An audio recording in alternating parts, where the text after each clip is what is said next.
Viendo, pues, que en efecto no podía menearse, acordó de acogerse a su ordinario remedio,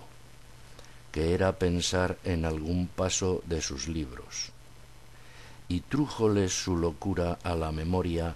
aquel de Valdovinos y del marqués de Mantua, cuando Carloto le dejó herido en la Montiña,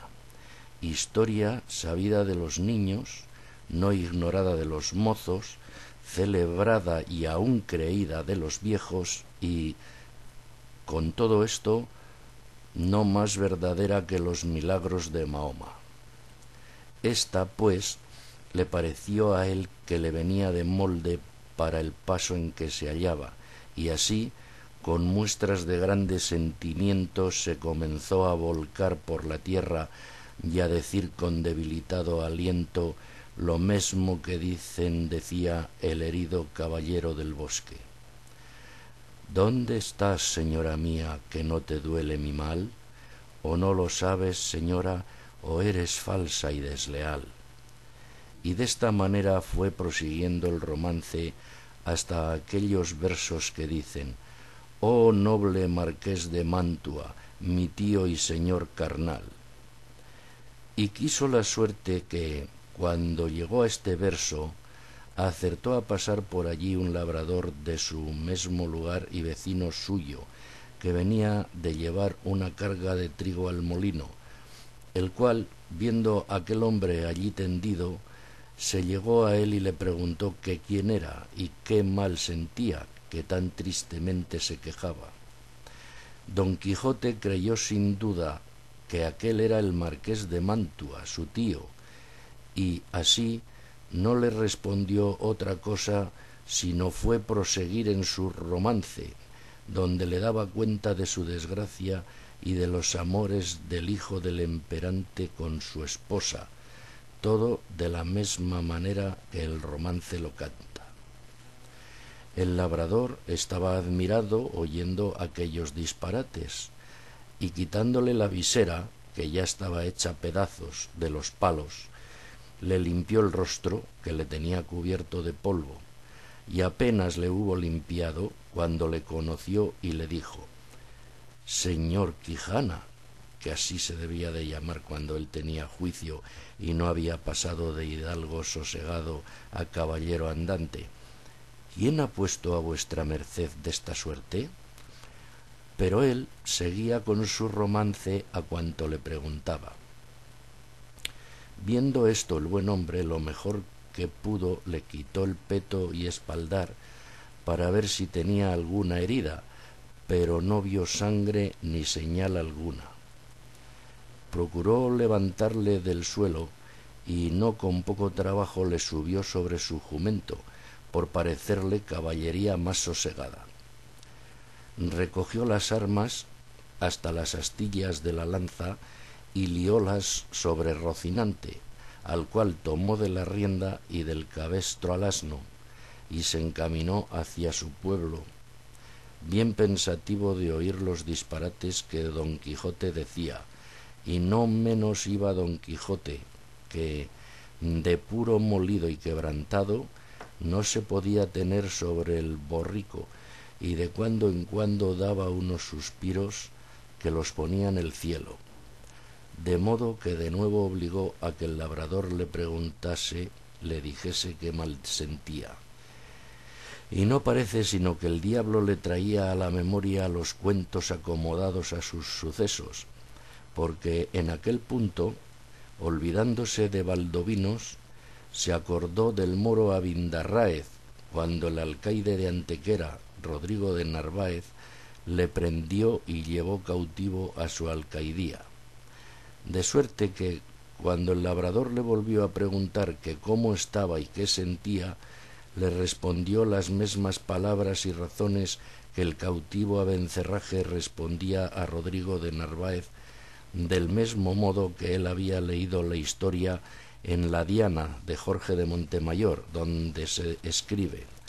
aprovechándose de ella tan a propósito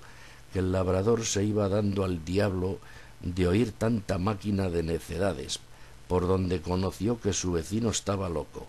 y dábale priesa a llegar al pueblo por excusar el enfado que don Quijote le causaba con su larga arenga. Al cabo de lo cual dijo: «Sepa vuestra merced, señor don Rodrigo de Narváez, que esta hermosa jarifa que he dicho es ahora la linda Dulcinea del Toboso, por quien yo he hecho, hago y haré los más famosos hechos de caballerías que se han visto, vean ni verán en el mundo». A esto respondió el labrador: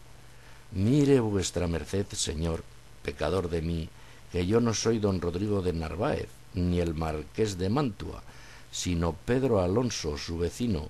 ni vuestra merced es Valdovinos ni Abindarráez, sino el honrado hidalgo del señor Quijana». «Yo sé quién soy», respondió don Quijote, «y sé que puedo ser no sólo los que he dicho, sino todos los 12 pares de Francia, y aun todos los 9 de la fama, pues a todas las hazañas que ellos todos juntos y cada uno por sí hicieron, se aventajarán las mías». En estas pláticas y en otras semejantes llegaron al lugar a la hora que anochecía, pero el labrador aguardó a que fuese algo más noche, porque no viesen al molido hidalgo tan mal caballero. Llegada pues la hora que le pareció, entró en el pueblo y en la casa de don Quijote, la cual halló toda alborotada, y estaban en ella el cura y el barbero del lugar, que eran grandes amigos de don Quijote, que estaba diciéndole su ama a voces: «¿Qué le parece a vuestra merced, señor licenciado Pero Pérez», que así se llamaba el cura, «de la desgracia de mi señor? 3 días ha que no parece en él ni su rocín, ni la darga, ni la lanza, ni las armas. Desventurada de mí, que me doy a entender,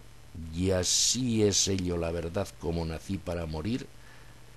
que estos malditos libros de caballerías que él tiene y suele leer tan de ordinario, le han vuelto el juicio, que ahora me acuerdo haberle oído decir muchas veces, hablando entre sí, que quería hacerse caballero andante e irse a buscar las aventuras por esos mundos. Encomendados sean a Satanás y a Barrabás tales libros,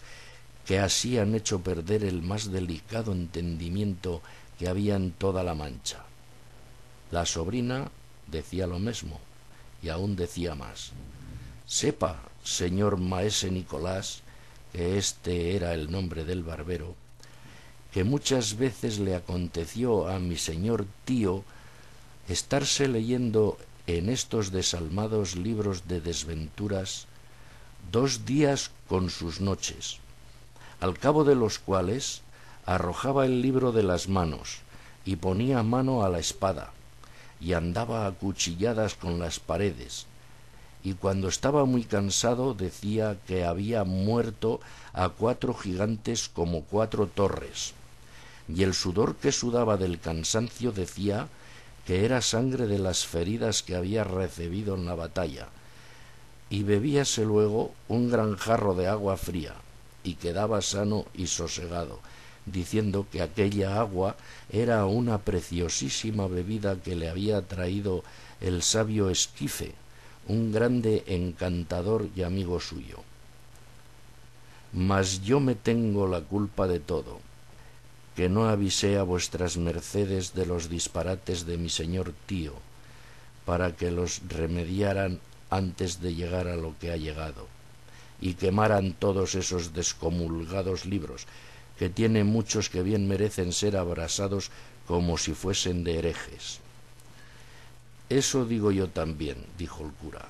«y a fe que no se pase el día de mañana sin que de ellos no se haga acto público y sean condenados al fuego, porque no den ocasión a quien los leyere de hacer lo que mi buen amigo debe de haber hecho». Todo esto estaban oyendo el labrador y don Quijote, con que acabó de entender el labrador la enfermedad de su vecino,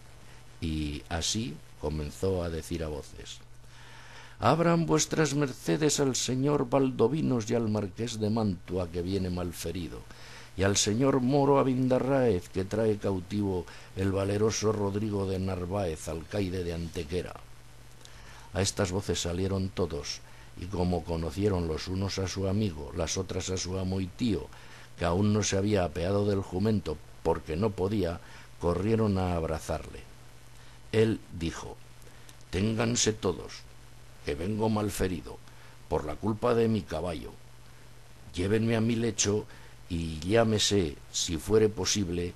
a la sabia Urganda, que cure y cate de mis feridas. Mira, Enora Maza, dijo a este punto el ama, si me decía a mí bien mi corazón del pie que cojeaba mi señor. Suba vuestra merced en buen hora, que sin que venga esa hurgada, les sabremos aquí curar. Malditos, digo, sean otra vez y otras 100 estos libros de caballería, que tal han parado a vuestra merced. Lleváronle luego a la cama y, catándole las feridas, no le hallaron ninguna, y él dijo que todo era molimiento, que por haber dado una gran caída con Rocinante su caballo, combatiéndose con 10 jayanes, los más desaforados y atrevidos que se pudiera fallar en gran parte de la tierra. Ta, dijo el cura, jayanes hay en la danza, para mi santiguada que yo los queme mañana antes que llegue la noche. Hiciéronle a don Quijote 1000 preguntas, y a ninguna quiso responder otra cosa sino que le diesen de comer y le dejasen dormir, que era lo que más le importaba. Hízose así, y el cura se informó muy a la larga del labrador del modo que había hallado a don Quijote. Él se lo contó todo, con los disparates que al hallarle y al traerle había dicho, que fue poner más deseo en el licenciado de hacer lo que otro día hizo,